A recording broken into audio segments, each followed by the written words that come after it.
Story 1: The Explosive Legacy in Utah. Marion, Utah, was the kind of town where silence spoke louder than words. Nestled in a valley surrounded by the imposing Wasatch Mountains, it was a place where winters were harsh, and summers felt like brief moments of reprieve. The winters of the late 1980s, however, had been unusually mild. The snow that typically blanketed the streets and fields came only in thin layers, giving the illusion of calm. But beneath the surface, a storm was brewing, one that no one in Marion could have foreseen. It was January 16, 1988, when the serenity was shattered. At precisely 3 a.m., a bomb exploded at the local LDS Mormon chapel. The force of the blast ripped through the structure, sending fragments of wood, glass, and faith scattering into the cold night air. The chapel, a place of worship and sanctuary for the town's 600 residents, now stood as a gaping wound in the heart of the community. No lives were lost, but the damage was immense, both to the building and the collective sense of safety. Questions spread like wildfire: who would do this? Why target a place of worship? The answers were as chilling as the icy winds that swept through the valley. To understand the bombing, one had to delve into the story of John Singer, a man whose name still lingered in whispers long after his death. Born in 1931 in New York City, John's early years were a tapestry of turbulence. His parents, German immigrants, returned to Dresden when he was just a child. It was during World War II that his life took a sinister turn. Singer's father joined the SS and young John was enrolled in the Hitler Youth, an association that would later haunt him in America. After the war, Singer's mother divorced his father, fleeing Germany with her son in tow. They returned to the United States, settling in Utah. It was here that John embraced the Mormon faith, striving to build a new life far removed from the shadows of his past. By all accounts, Singer seemed to thrive. He married, became an active member of the LDS Church, and started a family. But beneath his devout exterior, a storm of defiance brewed. In the early 1970s, Singer began to question the societal norms that defined his world. His rejection of public education led him to withdraw his children from school, claiming the government's influence was corrupting. He also embraced polygamy, a practice long abandoned by the mainstream LDS Church, further alienating himself from his community. When the church excommunicated him in 1973, Singer became a man with nothing to lose. He retreated to his farm in Marion, transforming it into a fortress of radical ideology. His rhetoric grew darker, laced with racism and anti-government sentiment. The turning point came in 1979 when Singer's wife attempted to leave him, seeking a better life for herself and their children. Refusing to let her go, Singer held his family hostage, prompting law enforcement to intervene. The standoff that followed was tense, but it ended swiftly and fatally. When Singer aimed a rifle at an officer, a sniper took him down. The shot was clean, the confrontation over. But the echoes of that gunshot reverberated far beyond Marion. Among those who heard the story of John Singer was a young man named Adam Swap. At just 17 years old, Swap was already disillusioned with the world. He found solace in Singer's defiance, seeing in him a martyr for a greater cause. By the time Swap turned 18, his fascination with Singer had turned into obsession. He sought out the Singer family, forging a bond with them that went beyond admiration. Swap became particularly close to Vicky Singer, John's widow, and soon married Singer's daughter, Heidi. The Swaps and Singers lived together on a secluded compound near Hurricane, Utah. There, they built a life far removed from society, relying on their shared belief in divine prophecy and their mistrust of government institutions. Swap, now the de facto leader of the group, claimed to have visions from God. In January 1988, one such vision took a dark and destructive turn. Swap believed that John Singer could be resurrected, but only through an act of symbolic defiance. He crafted a spear adorned with 9 feathers, one for each year since Singer's death. God, he claimed, had instructed him to plant the spear near the LDS church and destroy it with explosives. Swap's delusion was complete. He saw himself not as a man, but as a chosen instrument of divine will. The night of January 16th was unnaturally quiet. Swap and his followers worked methodically, planting the bomb under the cover of darkness. The spear was driven into the frozen ground near the chapel, a chilling symbol of their intent. At exactly 3 a.m., the bomb detonated. The explosion was deafening, the force tearing through the chapel with brutal precision.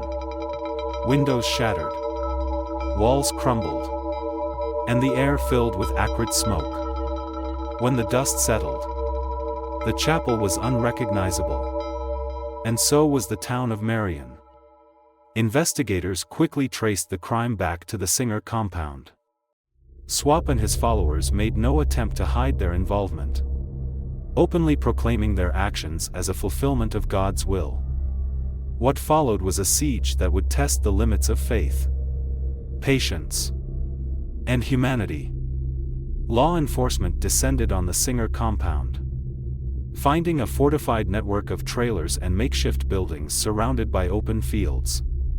The isolation worked to Swap's advantage, giving him a clear view of anyone approaching. Negotiators were brought in. Their goal simple: end the standoff peacefully. But peace was the last thing on Swap's mind. For 13 days, the two sides clashed, not with weapons, but with words. Swap's proclamations grew more fanatical with each passing day. He spoke of the government's collapse, of John Singer's imminent resurrection, and of the rapture that would follow. Inside the compound, tensions were equally high. Children huddled in fear, caught in the crossfire of a battle they couldn't understand. The frigid January temperatures only added to the misery, as law enforcement officers took shifts to avoid freezing in the bitter cold. As the standoff dragged on, the patience of both sides wore thin. On January 28th, the siege came to a head. Swap appeared to signal surrender, stepping out of the compound unarmed. But as officers moved in to take him into custody, gunfire erupted from the compound. The chaos was immediate and deadly. Bullets flew in every direction as law enforcement scrambled to respond. Amid the gunfire, Lieutenant Fred House, a seasoned officer and beloved member of the community, was struck and fatally wounded. The loss was devastating. House's colleagues fought through their grief and anger, ultimately subduing Swap and his followers. The children were removed from the compound, terrified but unharmed. In the aftermath, Swap and his accomplices faced trial, their fanatical beliefs laid bare for the world to see. The bombing, the siege, and the death of Lieutenant House left an indelible mark on Marion. For many, the events of January 1988 served as a sobering reminder of the dangers of extremism. The legacy of John Singer, once a man, had become a specter that haunted not only his family but the entire community. Swap's belief in resurrection had destroyed lives and shattered families. The town of Marion would never be the same. Decades later, the story of John Singer and Adam Swap still raises haunting questions. How far can belief take a person before it becomes dangerous? And what responsibility does society have to address the roots of extremism before it spirals out of control? For the people of Marion, the answers remain elusive. But the scars left by that fateful January will never fade. Story 2: The Deadly Trap at the Sawmill. Imagine walking into work one morning, feeling the familiar hum of routine, only to leave a different person, scarred, disfigured, and burdened with questions that may never have answers. This is the story of a man who lived through the unthinkable. A survivor of a deliberate act of sabotage that turned an ordinary workday into a scene of unimaginable horror. The sawmill in Northern California was nestled in the heart of logging country, where the air always smelled of fresh pine and sawdust, and the rhythm of life was measured by the whine of saw blades and the steady thunk of falling logs. For the workers, this was their livelihood, a dangerous but honorable profession. But one man's story would serve as a chilling reminder that danger doesn't always come from the machines you trust or the logs you handle. On a cool spring morning in May 1987, the routine shattered.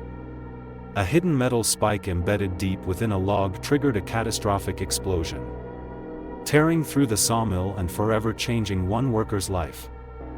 This is his story, a tale of resilience, betrayal, and a stark warning about how blind ideology can wreak havoc on innocent lives. The morning began like any other. The air was brisk, the sun barely cresting over the mountains, casting a soft orange glow across the sawmill yard. The narrator, a seasoned operator with years of experience, describes his job with pride. "The head rig," he says, "was my domain. It was a massive saw capable of cutting through logs as thick as a man is tall. I trusted that machine, knew every sound it made, every shudder of its frame. We had a rhythm, the saw and I, and it was a rhythm I relied on to put food on the table for my wife and kids." As the first log of the day rolled onto the track, he performed his usual checks, blades sharp, mechanisms oiled, everything running smoothly. The log itself appeared unremarkable, a straight Douglas fir like hundreds he had processed before. But as he fed it into the saw, the rhythm broke. A sharp metallic screech tore through the air, followed by a deafening explosion. The saw blade shattered into deadly shrapnel, flinging jagged shards of metal and splinters of wood across the mill. The force of the blast knocked him off his feet, his ears ringing as chaos erupted around him. At first, he didn't feel the pain. Adrenaline coursed through his veins, masking the damage. But as he struggled to stand, he looked down and saw the blood. His right hand was mangled, nearly unrecognizable. A shard of metal had torn through his face, and his right eye was blinded by the searing pain of the injury. Co-workers rushed to his aid, their faces pale with shock. Someone called for an air ambulance while others tried to stop the bleeding. As he was carried away on a stretcher, he caught a glimpse of the log, split open to reveal a gleaming metal spike driven deep into its core. The accident was no accident at all. The investigation revealed that the log had been deliberately sabotaged, spiked by environmental extremists protesting deforestation. Tree spiking, the investigators explained, was a tactic used by certain radical groups. Long metal spikes were driven into trees to damage logging equipment and discourage harvesting. The spikes, hidden beneath layers of bark, were nearly impossible to detect until it was too late. They didn't care who they hurt, the narrator says, his voice heavy with anger and disbelief. All they cared about was their cause.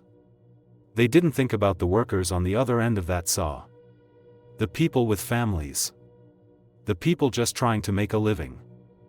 The emotional toll was as devastating as the physical injuries. The narrator spent months in the hospital, undergoing multiple surgeries to save what was left of his hand. In the end, it was amputated. His right eye, irreparably damaged, left him permanently blind on one side. The media latched onto the story, painting the narrator as a victim in an environmental war. Reporters swarmed the hospital, eager for sound bites and headlines. But the man had no interest in being a symbol. All he wanted was answers, answers the extremists would never give. Did they even know my name? He asks. Did they care that their actions almost killed me? Or was I just another casualty in their fight for the trees? Back at the sawmill, the atmosphere changed. Every log was inspected with a level of scrutiny that slowed production to a crawl. Workers, once proud of their profession, now approached each day with a sense of dread. Metal detectors were installed at great expense, but they couldn't erase the fear. The narrator's co-workers were consumed by a mix of grief and rage. They spoke of revenge, of finding the people responsible and making them pay. But no arrests were ever made. The extremists had disappeared, leaving nothing behind but pain and destruction. Recovery was a long and grueling process. The narrator had to learn how to navigate the world with one hand, how to adapt to the loss of depth perception from his blind eye. Simple tasks became monumental challenges. His wife and children became his anchor, their support keeping him afloat during the darkest days. But even with their love, he struggled with depression and anger. I'd wake up in the middle of the night, he says, dreaming of that moment. The sound of the blade breaking, the explosion, the pain. It never really goes away. Over time, he found a new line of work, one far removed from the dangers of the sawmill. But the scars, both physical and emotional, remained. Years later, he reflects on the incident with a mixture of bitterness and sorrow. He understands the passion behind environmental activism, the desire to protect the planet. But he cannot forgive the recklessness that put his life at risk. There are ways to fight for a cause, he says. But this wasn't one of them. Their actions didn't save a single tree. All they did was destroy lives. And for what? A message no one remembers? The narrator's story serves as a grim reminder of how blind ideology can turn deadly. It raises questions that linger long after the tale is told. How do we balance the fight for the environment with the safety of those who work in industries we depend on? Should activists be held accountable for the unintended consequences of their actions? And most haunting of all, how many more lives will be lost in the name of causes, however noble, when lines are crossed? As the narrator concludes his story, he leaves the audience with a sobering thought. I've seen the cost of reckless passion up close, he says. And it's not just measured in scars or lost limbs. It's measured in trust, trust that's broken, lives that are upended, and families that are left to pick up the pieces. I hope whoever spiked that tree thinks about that. I hope they remember my face every time they talk about saving the planet. Story 3, The North Pond Hermit. The cabin stood silent and unassuming at the edge of North Pond, its wooden frame nestled between towering pines. The lake's glassy surface mirrored the crescent moon above, broken only by the occasional ripple of nocturnal wildlife. It was the kind of place where solitude wrapped around you like a heavy blanket, a sanctuary from the chaos of the world. But even in the quietest places, shadows linger. I woke to the sound of a floorboard creaking, the sharp groan of old wood in the dead of night. At first, I thought it was nothing. The cabin was old, and it often whispered its age in the stillness. But then I heard it again. Deliberate, unmistakable. Someone was inside. My breath caught in my throat as adrenaline surged through me. Heart pounding. I strained my ears against the silence. Then came another sound, the soft clink of metal against wood. It was the sound of rummaging. The realization hit me like ice water. I wasn't alone. North Pond was the kind of place where you could disappear. Growing up, my family made the cabin our summer retreat. My sisters and I would spend endless days swimming in the lake, exploring the dense woods, and roasting marshmallows by the fire. Back then, the isolation felt like an adventure, a break from the routines of suburban life. As an adult, I returned for different reasons. Life in the city had become suffocating. Work, relationships, and the constant noise left me craving the stillness of the woods. The cabin became my escape, a place where I could breathe. That spring, I decided to spend a week alone at the cabin. The plan was simple: mornings hiking the trails, afternoons fishing, and evenings by the fire with a book. It was the perfect antidote to the chaos I'd left behind. The first 2 days went exactly as planned. The air was cool and crisp, the kind of fresh that clears your mind. At night, the sounds of the forest became a symphony: crickets, distant owl calls, and the gentle rustle of wind through the trees. But by the third night, that serenity was shattered. I had gone to bed early after a long day of hiking. The cabin's creaks and groans were familiar, a comforting backdrop to my drowsy thoughts. But sometime after midnight, I woke abruptly, my senses prickling with unease. At first, I thought it was a dream. But then I heard it, the slow, deliberate creak of a floorboard, lying perfectly still. I strained to hear more. My ears caught another sound, a faint shuffling, like someone moving through the kitchen. The rational part of my brain tried to explain it away. Maybe it was an animal. Raccoons sometimes scurried around the property, and it wasn't unheard of for them to find a way inside. But deep down, I knew this was different. I reached for the flashlight on my nightstand, my hand trembling as I gripped it. Clicking it on felt too risky, so I held it tightly as I swung my legs over the side of the bed. The floor beneath my feet felt colder than usual, the chill seeping through my socks. The hallway stretched ahead like a tunnel, every step a test of courage.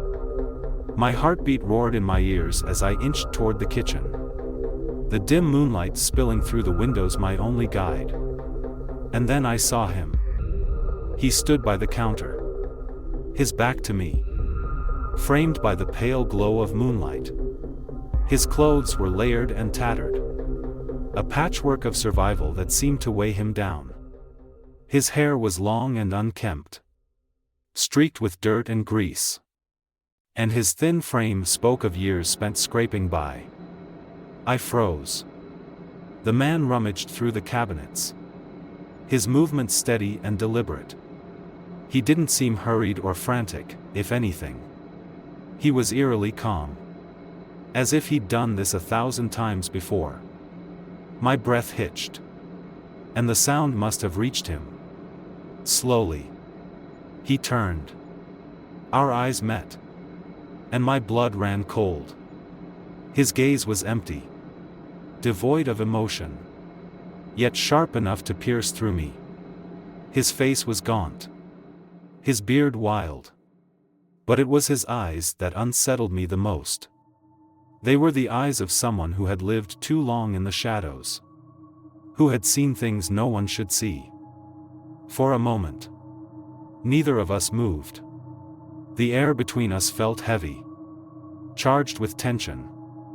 Then, without a word, he turned back to his task. He picked up a loaf of bread, a jar of peanut butter, and a small bag of crackers. carefully placing them into a worn canvas bag slung over his shoulder. I wanted to say something, to demand he leave, but the words stuck in my throat. The flashlight in my hand felt useless, its weight nothing compared to the fear that paralyzed me. The man moved toward the back door, his steps slow and deliberate. He opened it with a soft creak, paused for a brief moment, then disappeared into the night. The door swung shut behind him, leaving me alone in the deafening silence. I didn't sleep the rest of the night. Instead, I sat on the edge of my bed, gripping the flashlight like a lifeline. Every creak of the cabin, every rustle of the wind outside made my heart race. When dawn finally broke, I ventured into the kitchen. The disarray was minimal, just a few open cabinets and the empty space where my supplies had been. But it was enough to confirm that I hadn't imagined it. The man had been real. I packed my belongings in record time, my mind replaying the encounter in a relentless loop. By mid-morning, I was driving back to town, my hands gripping the steering wheel tightly as I scanned the forest's edge for any sign of him. Weeks later, I learned who he was. Christopher Thomas Knight, better known as the North Pond Hermit, had been living undetected in the woods surrounding North Pond for 27 years. He had vanished into the wilderness in the mid-1980s, turning his back on society entirely. Over the decades, he survived by stealing from nearby cabins and campsites. He took only what he needed: food, clothing, propane tanks, but his presence left an indelible mark on the community. For some, he was a modern-day folk hero, a man who had defied the expectations of society and carved out a life in the wild. For others, he was a criminal, a shadowy figure who violated the sanctity of their homes. When he was finally caught in 2013, his arrest made national headlines. Interviews revealed a man of few words, someone who had lived in almost complete silence for nearly 3 decades. Years have passed since that night, but the memory of the hermit has never left me. I often think about his face, the emptiness in his eyes, the calmness in his movements. What drives a person to abandon humanity entirely? Was he running from something? Or was he searching for peace in the only way he knew how? Even now, I can't shake the feeling of being watched when I'm alone. Every creak of a floorboard or rustle of leaves outside takes me back to that cabin, to the moment our eyes met in the moonlight. And sometimes, late at night, I wonder, is he still out there, wandering the shadows, looking for his next meal? Or has the wilderness finally claimed him as its own? What do you think? Could you live a life like his? Or do you think the cost of isolation is too great? As the dust settled and the echoes of the past faded into the cold Utah night, the people of Marion were left with more questions than answers. The scars of that fateful January in 1988 still linger, like shadows stretching across time, unseen, but never truly gone. Extremism, faith, and obsession had collided in an explosion that tore apart not only a building but the very fabric of a community.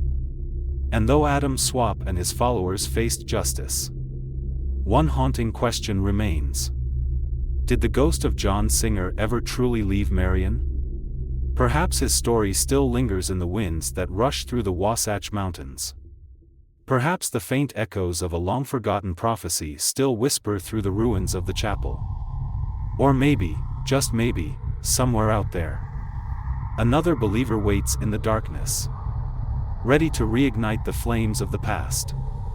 What do you think? Can belief push someone to the brink of madness?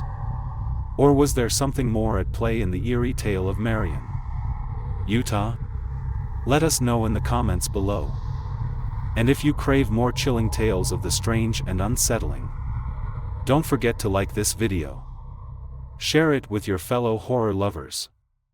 And subscribe to Wolf Tales for more true horror stories that will keep you up at night. Until next time, stay curious, stay cautious, and stay in the light.